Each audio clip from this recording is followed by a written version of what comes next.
Week 16 of the NFL season is here. 3 more weeks of the regular season, and the playoffs will begin. And the playoff race is getting more and more intense each and every single week as we close in on the end of the regular season. And what a week we're in store for. We have games pretty much all weekend long. It all starts on Thursday night.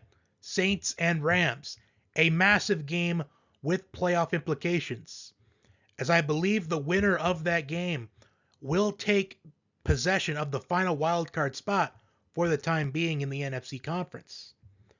We have 2 games on Saturday. We have a plethora of games on Christmas Eve. And on Christmas Day, we have 3 games, including a potential Super Bowl preview in prime time to close it all out. Ravens and 49ers. Last week, I went 11-5 in my picks. A pretty strong week. I'm hoping I can do a little bit better than last week. Without further ado, let's get right into the Week 16 predictions. As always, we begin with Thursday night. This week, Saints and Rams. And I need to apologize because I provided a misleading statement a moment ago. I checked on the NFL playoff simulator, and with a win by the Saints, they would take the lead in the NFC South. With a Rams win, they would move into the second wildcard spot in the NFC playoff standings. Either way, though, a massive matchup with playoff implications. Playoff-like atmosphere. This is going to get the hype of a playoff game, and I cannot wait to see this matchup. I'm anticipating a high-scoring game.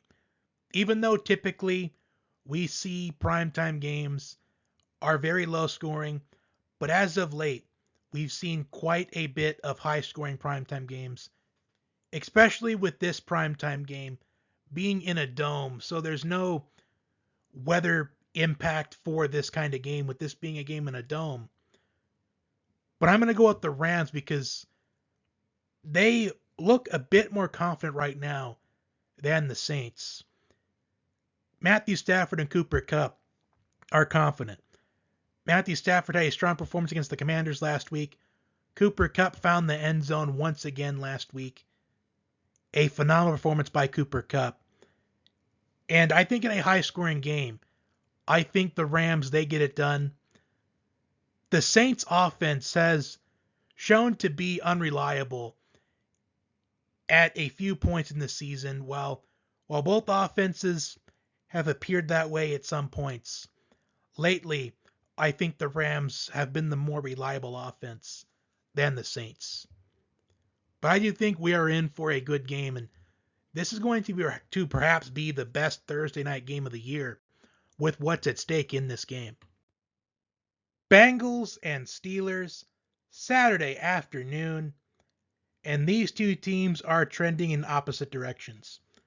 The Bengals are trending up on a 3-game winning streak. The Steelers are trending down a 3-game losing streak. We saw these two teams face off against each other a few weeks ago, and the Steelers were dominant in that game. It was the first game after they parted ways with Matt Canada, but after that, it has been downhill for the Steelers. While for the Bengals, a 3-game winning streak trending up. Jake Browning is gaining more confidence each and every single week. With this game, I anticipate that this game is going to be a lot like the game we saw between these two a few weeks ago. But I just think the results this time around are going to be opposite. I'm going with the Bengals to win this matchup, as the Bengals are the more confident team right now. Despite the Bengals coming off of an emotional victory over the Vikings in overtime, where they rallied to pull off the win in overtime, I still like the confidence for the Bengals, despite the circumstances of them coming off of an emotional win.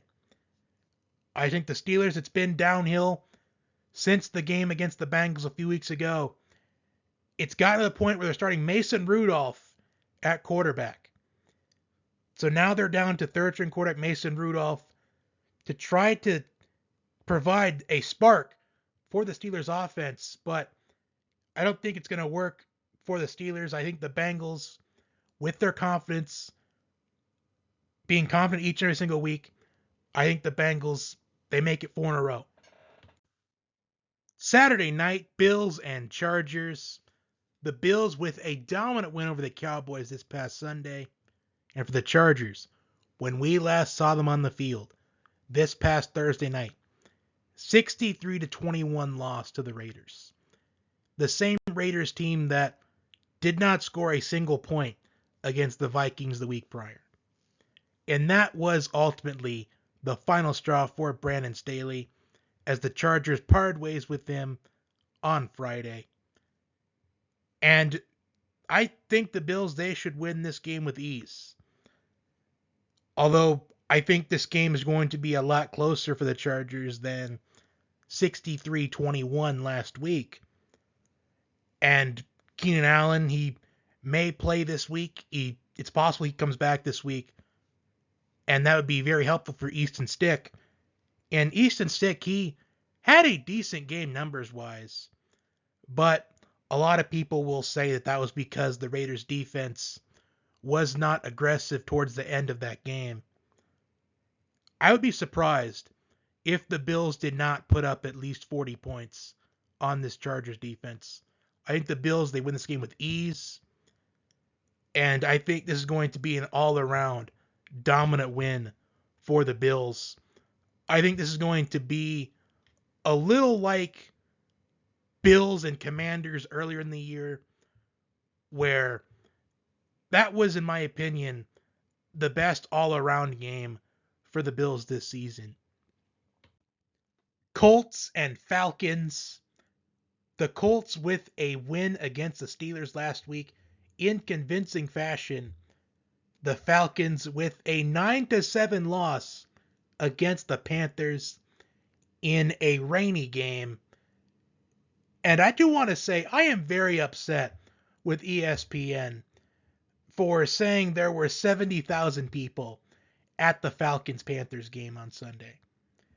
I think that that is completely inaccurate, and I think there were more people at the famous Toastery Bowl on Monday than there were at the Falcons and Panthers game. Because when I watched that famous Toastery Bowl, I just felt the energy in that crowd on the TV. As it was very obvious that there were people there that really wanted to be there. They had excitement to be there more than Falcons and Panthers. And honestly, the people that didn't go to the game, they really didn't miss out on much, to be honest. Unless you like defense, that's the only thing that you really do miss. But with the way the NFL has been over the years, I think people like offense. But moving on, though, Arthur Smith is not committing to a quarterback as of this moment. We don't know if it's Desmond Ridder or Taylor Heineke at quarterback for the Falcons on Sunday. I just want to say that I don't think it matters who's the quarterback, because this Colts team, I think, is a much better team than the Falcons. The only thing I'm looking forward to seeing is if Bijan Robinson bounces back, as he only had 7 carries in that game. And in a game where it's raining and it's all wet, you would anticipate you'd want to run the ball at least 20 times with your 8th overall pick of a running back. I'm just very frustrated with Arthur Smith, and I'm sure everybody else is as well. But I think the Colts, they win this game. Enough rambling about Arthur Smith. Moving on to our next game. Seahawks and Titans in a matchup of the two most unpredictable teams in the NFL. Every single week, I talk about how unpredictable these teams are. And now they go against each other. And once again, it's going to be which team shows up defensively for the Seahawks and which team shows up for the Titans. As the Titans, they have some strong wins against the Bengals and the Dolphins. They've competed really well against the Saints and the Ravens. But if you look at their losses and their wins, in a lot of them, the Titans, they compete really well. So which Titans team shows up will be the Titans team that has strong wins against the Bengals and a road win against the Dolphins, or will be the Titans team that loses in overtime to a third string quarterback. And the quarterback position is questionable on both sides. However, for the Seahawks, it appeared that Geno Smith was good enough to play, but with the conditions of the field, they thought it was in their best interest to keep him out. And Drew Lock went in, and he led a 92-yard touchdown drive to win the game for the Seahawks and to take a win away from the Eagles. You have a team that's coming off an emotional victory and a team coming off an emotional loss. I am going to pick the Seahawks to win this matchup, but as I have mentioned, which Seahawks defense shows up for this game and which Titans team shows up for this game, as these two teams, fairly unpredictable, and I'm sure I might be wrong either way, depending on which side I would lean towards. Lions and Vikings. What a performance from the Lions last week against the Broncos. Jared Goff with 5 touchdown passes. The Lions are so close to clinching the NFC North. They can taste it, and all they need to clinch the division, worst case scenario, a tie. They clinch the NFC North with a win or a tie against the Vikings, a Vikings team that has had a roller coaster of a season. A slow start, losing Cam Akers for the year, losing Kirk Cousins for the year, losing Justin Jefferson for the majority of the season. But the Vikings are still hanging in there. They are still in that playoff picture. But they are down to Nick Mullins as a starting quarterback. They benched Joshua Dobbs against the Raiders a couple of weeks ago. They named Nick Mullins the starter against the Bengals last week. And he did fairly decent, but he didn't do good enough to win against the Bengals, an overtime loss. Nick Mullins will once again be the starting quarterback for the Vikings. And I think the Lions, they win this game and they will clinch the NFC North. I just think the Lions, with that confidence-boosting win against the Broncos, winning the way they did, and that was a much-needed performance the week prior, losing to the Bears the way that they did, to dominate against the Broncos. I think they're in for a dominating performance once again against the Vikings this Sunday. Despite this being a road game, Jared Goff, he really does well in domes, and I think this week will be no different for the Lions as they will clinch the NFC North. Commanders and Jets, and this game has no impact on the playoff race, as both teams are eliminated from playoff contention. In these final 3 games for both of these teams, it's about finishing the year strong. It's auditions for next year.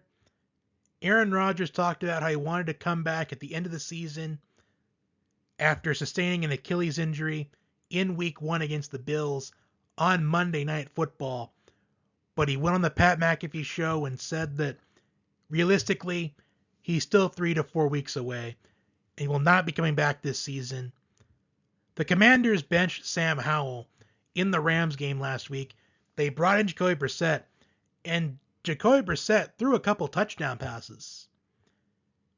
And for this game, I think it doesn't matter whether the Commanders start Sam Howell or Jacoby Brissett. I think the Jets win this game by their defense. As the Jets, they were shut out by the Dolphins last week. And as I have mentioned, or will mention at some point, that the NFL is a week-to-week process. As I do not do these games in order, by the way. I'm picking the Jets to win this game behind their defense. The Commanders, They have the worst defense in the league from a stat standpoint, and their offensive line allows sacks at will. I think the Jets' defense is a dominant performance in this game and leads the Jets to the victory. Packers and Panthers.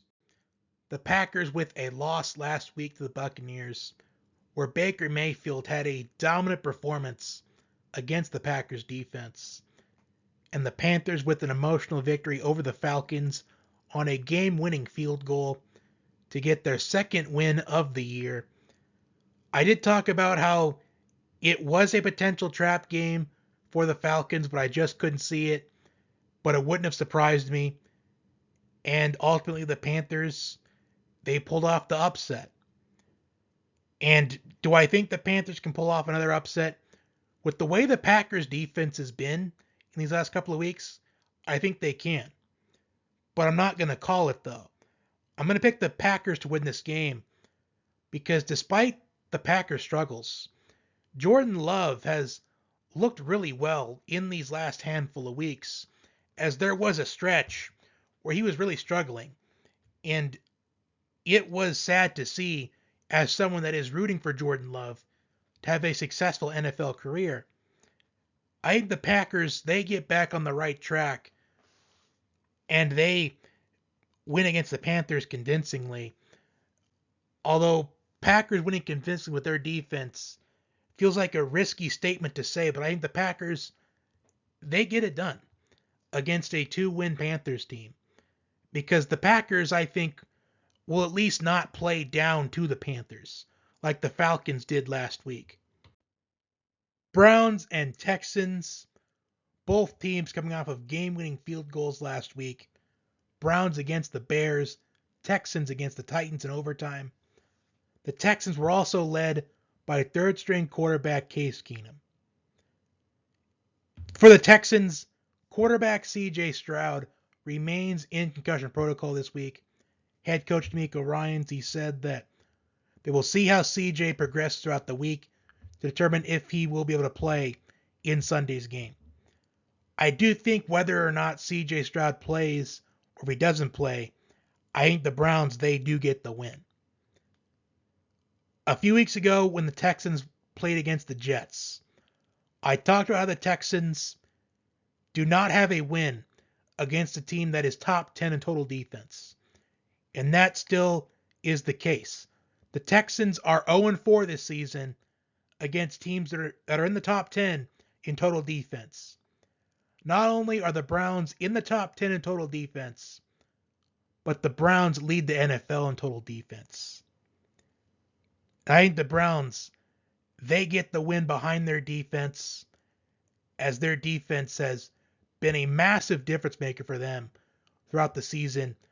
The Browns have been resilient, losing Nick Chubb for the year, losing Deshaun Watson for the season, but the Browns continue to win games, and Joe Flacco has been playing well in these last couple of weeks, and I do not expect different from the Browns this week.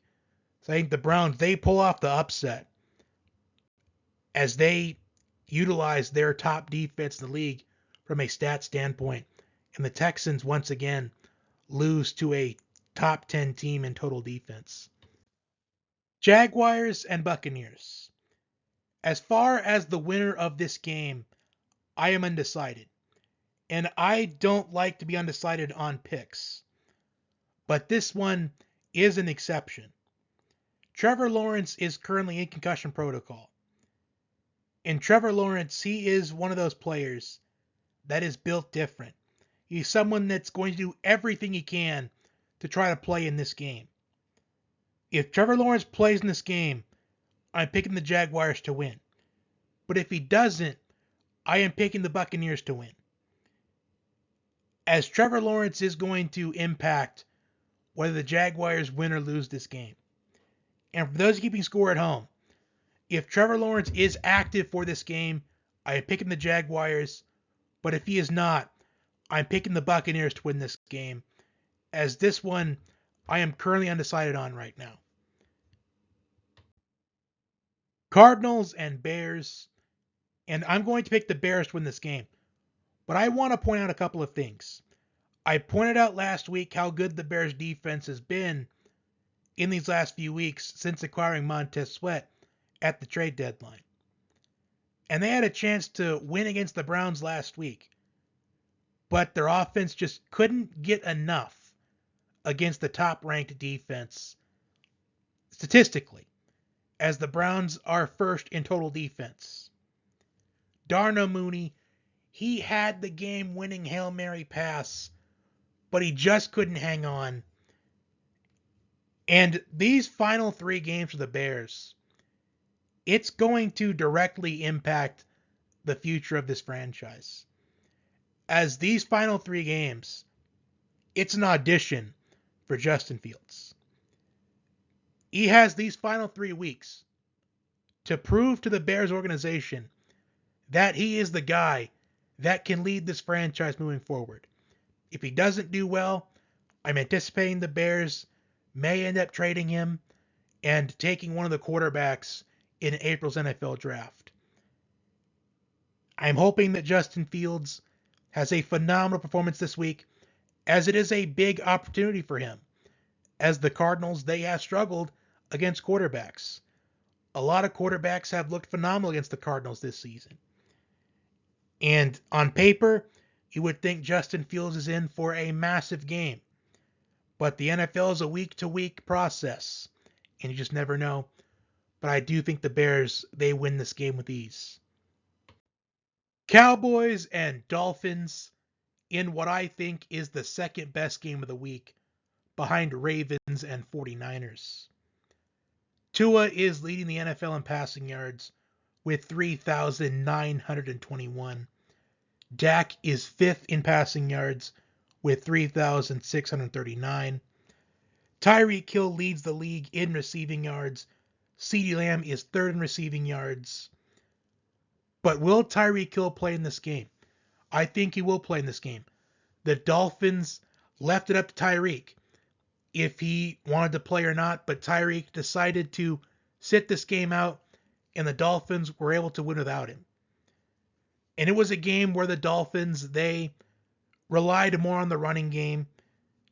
Jalen Waddle, he had a long touchdown reception.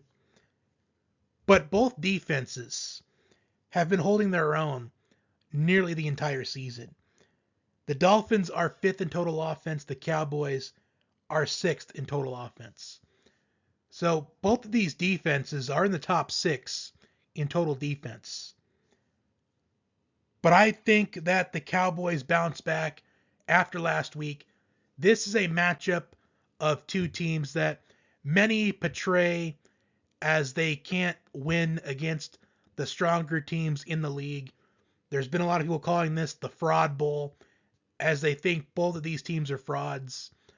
But I think nothing of it. I don't think either of these teams are frauds. I think they're both contenders. But I think the Cowboys bounce back. I think the Cowboys, they just needed to be humbled a little bit. The Dolphins were humbled the week prior. And I'm going to go with the Cowboys to win what I feel like is the second best game of the week, behind Ravens and 49ers. I think this one's going to be a classic, and it will live up to the hype. Patriots and Broncos, Sunday Night Football. And I want to address that this game is going to be on NFL Network. And in this game, I think it's going to be a very low-scoring game. I would be surprised if this game was high-scoring. As we've seen throughout the year, both defenses hold their own for the majority of this season. And I think it's going to be no different. Especially on the Patriots side of things, where there's been multiple times where if the Patriots just had a decent offense, that the Patriots would be a lot better than what their record is showing right now. And for the Broncos, the slow start to the year, giving up 70 to the Dolphins in week 3. But this Broncos team has been resilient. I think in your low-scoring game of the week, I think it's a simple 17-13 game, as that is what this matchup is just screaming for. A 17-13 game. I think the Broncos win because I like their offense a lot better than the Patriots, but the Broncos offense just feels pretty night and day sometimes. And I think this is going to be a game where it comes down to which offense makes a play in the fourth quarter, and I'm giving the edge to the Broncos. And I do think there is value in taking the Patriots at plus 6.5 because that is the line for the game right now. And I don't point out the spreads for every game, but just the ones that stick out to me. And this one really sticks out to me because I do think that this game goes in the direction of a low scoring game. The first of three Christmas Day games, Raiders and Chiefs, AFC West rivals. However, this rivalry has been one-sided. The Chiefs have won 11 out of the last 12 against the Raiders. Earlier in the season, when we saw these two teams go against each other, I anticipated that that was going to be the game where we finally saw the Chiefs get back on the right track. And they immediately went behind 14-0 in that game. Josh Jacobs had a long run to give the Raiders early momentum in that 14-0 lead. But then in the second half, the Chiefs defense, they contained him really well. And currently Josh Jacobs is questionable with a quad injury. But I do think if he plays in this game, I think Josh Jacobs is in for a good performance because he has a fairly good history against the Chiefs. And Antonio Pierce, he likes to utilize Josh Jacobs as much as he can because he knows Josh Jacobs' full potential. Unfortunately, the Raiders front office didn't in the offseason, which is why he had to sign the franchise tag. But all in all, I anticipate the Chiefs, they win this game in dominant fashion. For the Raiders to win this game, not only does Josh Jacobs have to play in this game, but he has to get maybe 25 to 30 touches just for the Raiders to have a chance. And as lethargic as the Chiefs' offense has been nearly this entire season, I do think that this may be the game where they finally get back on the right track. But I thought that last time against the Raiders. But maybe this time it will genuinely be the time where we see this Chiefs offense get back on the right track. Return to that Chiefs offense we've been used to seeing these last few years. Either way, I think the Chiefs win, no matter what happens.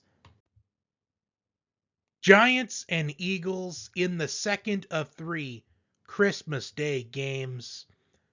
The Giants with a loss to the Saints last week in a game where Tommy DeVito left the game temporarily as he was being evaluated for a concussion, but he returned to the game.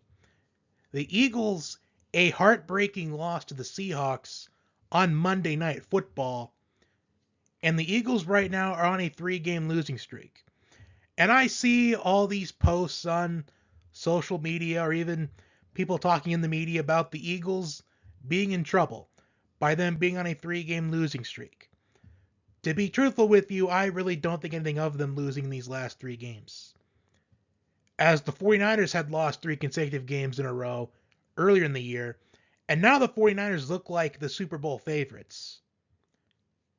I think even the Rams had a 3-game losing streak back in 2021, and then they went on to win the Super Bowl.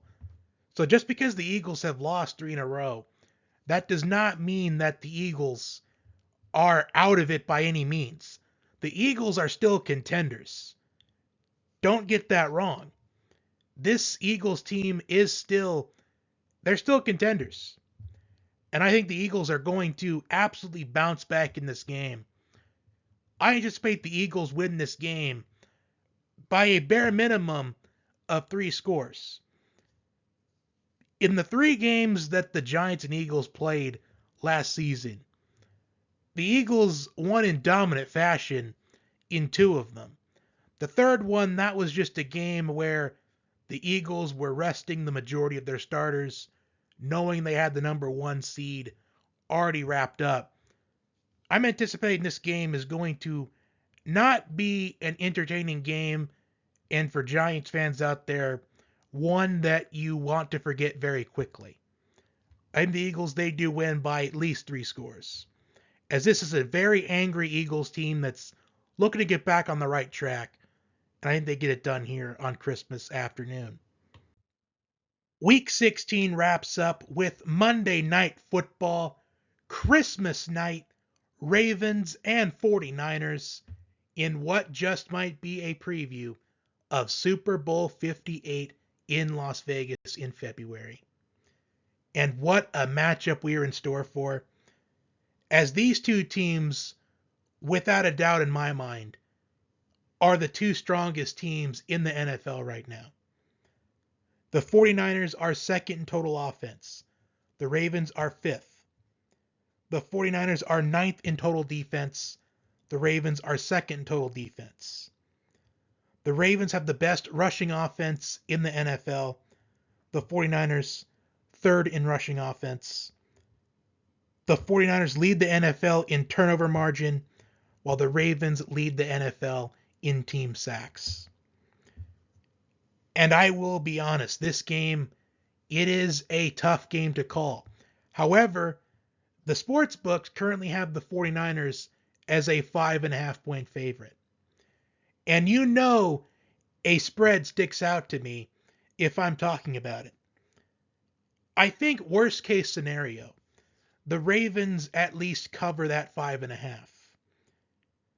Because even though people might say the 49ers look like the strongest team in the league, they look like the Super Bowl favorites, the Ravens have been more consistent throughout the season than the 49ers.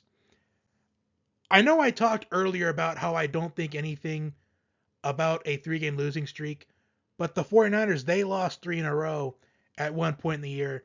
Then they trade for Chase Young, and they have looked unstoppable since.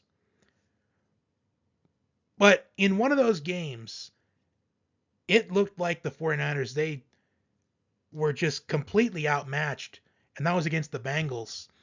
We've yet to see a game this season from the Ravens where they look like they get completely outmatched. All of the Ravens' losses have been games that they could have won if better coaching took place in that game from John Harbaugh, or if one thing went differently in the game. The Ravens could easily be undefeated right now.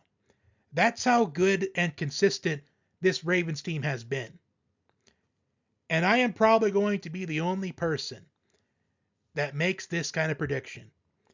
But I'm going to predict that the Ravens upset the 49ers on the road. And I'm sure everybody else you hear throughout the week is going to pick the 49ers, because I do think that the sports books and Vegas is manipulating a lot of people a little bit throughout the week. As if the week leading up to this plays out the way that I think it does, the way I predicted it to play out, they need to have a massive upset. And I'm anticipating that about 70 to 75% of the money, maybe even close to 80%, will be on the 49ers, because recency bias, and the 49ers, they've looked unstoppable. It looks like nobody can stop them. But the Ravens, I have confidence in that they can hold their own, that Lamar Jackson can put on a show on Christmas night and lead the Ravens to the upset win over the 49ers. And that will do it for my Week 16 NFL predictions. Comment your picks down below. Like, share, comment, and subscribe. My college football playoff semifinal video, it should be out either Wednesday or Thursday. I promise it will be out sometime this week. And I hope you all have a great Christmas. Enjoy the football this weekend. Until next time, have a wonderful day. Enjoy your Christmas.